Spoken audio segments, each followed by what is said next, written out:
E aí, pessoal? Bem-vindos a mais uma análise detalhada da Ford College. Hoje, a gente vai criar um verdadeiro plano de engenharia.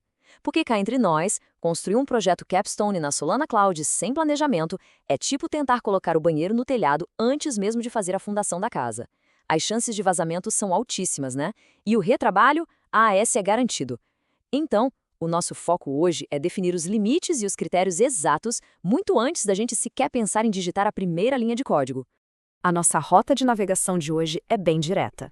Vamos passar por 5 etapas: introdução ao escopo, o modelo de contrato, o fluxo de trabalho, como balancear os trade-offs e, por fim, a nossa conclusão e próximos passos.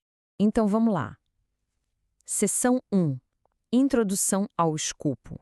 A ideia central nessa etapa inicial é a gente estabelecer critérios super precisos de aceitação e desenhar uma arquitetura de alto nível, tudo isso antes de escrever qualquer código. E olha, a gente não está começando do zero, não. Vocês lembram dos artefatos da nossa última conversa sobre gerenciamento de projetos?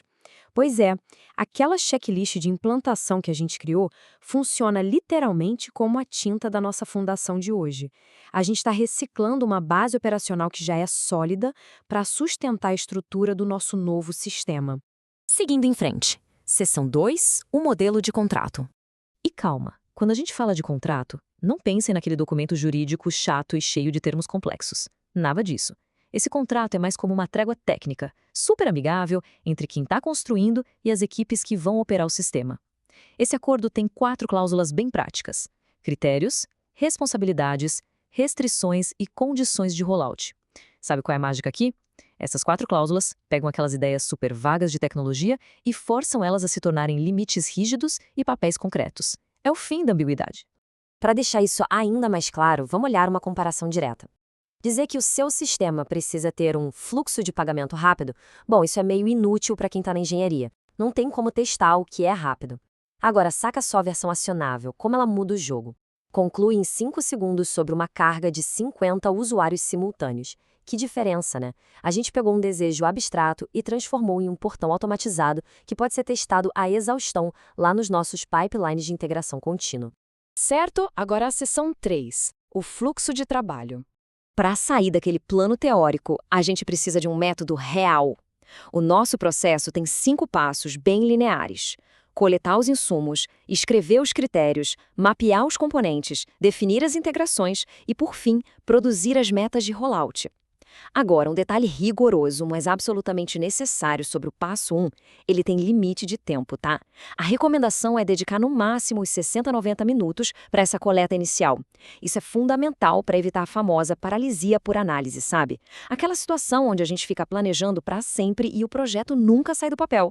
Já no passo 2, é onde a precisão técnica entra em cena de verdade. O nosso foco aqui deve ser escrever de 6 a 10 critérios de aceitação que sejam, acima de qualquer coisa, verificáveis. Eles precisam cobrir áreas vitais como funcionalidade, desempenho, segurança e manutenção. É crucial criar declarações que a gente possa medir. Por exemplo, se o critério é desempenho, então a gente exige um tempo de resposta da API no percentil 95 que fique abaixo de 300 milissegundos. É simples. Se não tem uma métrica que dê para testar, esse critério tem que ser descartado. E para organizar essa estrutura toda, a gente usa uma matriz técnica de responsabilidades. Ela atua como o grande núcleo de organização do projeto. Ela cruza os programas on-chain e os elementos off-chain, tipo runtimes em nuvem e API gateways, com os seus respectivos donos e os testes de validação de cada um. Ter essa matriz assim bem desenhada significa que sempre vai ter uma responsabilidade clara se algum componente falhar. E vamos combinar, essa clareza elimina de vez aquele temido jogo de empurra-empurra dentro da equipe. O último passo desse fluxo detalha os nossos gates, os portões de rollout. O que a gente está fazendo aqui é literalmente o sonho de qualquer equipe de operações. A gente pega aquelas velhas aprovações manuais e subjetivas e converte em checkpoints rígidos e automatizados. Estamos falando de um pipeline verde, testes básicos rodando liso em ambiente de staging, alvos de carga batidos, varredura de segurança aprovadas e uma documentação prontinha para entrega. Esses são os carimbos oficiais que a gente precisa para marcar, de fato, que o sistema está apto para ir para a produção. O que nos leva à nossa 4ª seção, balanceando os trade-offs. A dura realidade de se desenvolver na nuvem é a seguinte: Desempenho infinito, custo zero e uma segurança impenetrável simplesmente não conseguem existir perfeitamente ao mesmo tempo. É impossível. A gente precisa aprender a equilibrar o nosso triângulo de trade-off: desempenho, custo e segurança. Mas como a gente prioriza isso? Bom, a resposta depende 100% do objetivo do seu projeto. Uma demo interativa focada na experiência do usuário vai precisar priorizar o desempenho absoluto das interações on-chain. Por outro lado, um projeto financeiro cheio de regras de conformidade exige que a segurança seja a prioridade número 1. E isso mesmo que a brincadeira custe um pouco mais caro ou sacrifique um pouquinho da velocidade. Um exemplo clássico dessa escolha arquitetural, para a gente visualizar melhor, é decidir entre infraestrutura serverless e aprovisionada. O modelo serverless, onde você paga só pelo que usa, é maravilhoso para aliviar os custos, claro, mas ele pode introduzir aqueles chatos cold starts e uma latência totalmente imprevisível. Do outro lado da moeda, manter recursos de computação provisionados garante uma estabilidade sensacional e latência baixa, porém com uma conta mensal fixa e mais salgada. O ponto crucial da nossa arquitetura é que essa decisão de custo versus desempenho precisa obrigatoriamente ser documentada de forma explícita no nosso plano inicial. E essa mesma lógica de equilíbrio se aplica às nossas restrições de segurança. Medidas como um controle de acesso rigoroso, subredes privadas, criptografia de variáveis e uso de assinaturas criptográficas, tudo isso joga o risco do sistema lá para baixo. O contraponto? Bom, essas medidas aumentam enormemente a complexidade do desenvolvimento e dos processos de teste. Então, a estratégia mais recomendada é: priorize os controles de segurança que sejam realmente essenciais e que principalmente caibam dentro do tempo de desenvolvimento que vocês têm disponível. E aqui vai uma pergunta provocativa e que é vital para gerenciar qualquer projeto em nuvem com responsabilidade: qual é a estratégia de fallback, o nosso plano B, se os custos do ambiente de testes excederem o orçamento antes mesmo da gente lançar? Pensar nisso antes do problema acontecer obriga a equipe a decidir com muita antecedência quais recursos serão reduzidos ou adiados. É assim que a gente transforma o pânico financeiro de última hora numa ação de controle de risco super calculada. E finalmente chegamos à seção 5, conclusão e próximos passos. Agora é hora de amarrar todas essas decisões.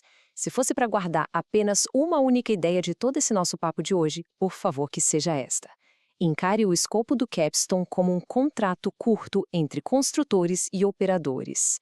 Essa regra de ouro consolida perfeitamente o modelo mental que a gente montou aqui hoje. É a verdadeira bússola para garantir uma implantação estruturada e sem surpresas na Solana Cloud. O resultado prático e imediato disso tudo é o nosso famoso documento de escopo. É um arquivo super conciso, de uma página só, contendo aqueles 6 a 10 critérios testáveis, uma descrição clara da arquitetura, a matriz definindo quem é o responsável por cada componente e, claro, as nossas metas automatizadas de rollout. Esse documento enxuto e bem feitinho se torna o escudo perfeito contra o temido scope creep, que é exatamente quando o projeto começa a inchar e crescer de forma descontrolada. Toda essa fundação sólida que a gente construiu prepara o terreno de forma maravilhosa para o nosso próximo passo metodológico. A gente vai explorar a integração de serviços e ferramentas na Solana Cloud. E é lá que nós vamos ver como pegar essa planta exata que desenhamos hoje e mapeá-la linha por linha em testes de integração reais e scripts de configuração de serviços. É aquele momento incrível onde o planejamento finalmente encontra a execução. E assim, a gente encerra a nossa jornada arquitetural. Construir sistemas robustos e resilientes sempre começa assim, com limites muito claros e uma fundação testável. Essa análise detalhada foi orgulhosamente produzida pela Forge College. Pessoal, acessem o site Forge College para explorar ainda mais a fundo o desenvolvimento em nuvem e a Web3. Mas, antes de irem para o teclado para desenhar a primeira linha de código, eu deixo uma reflexão final para vocês.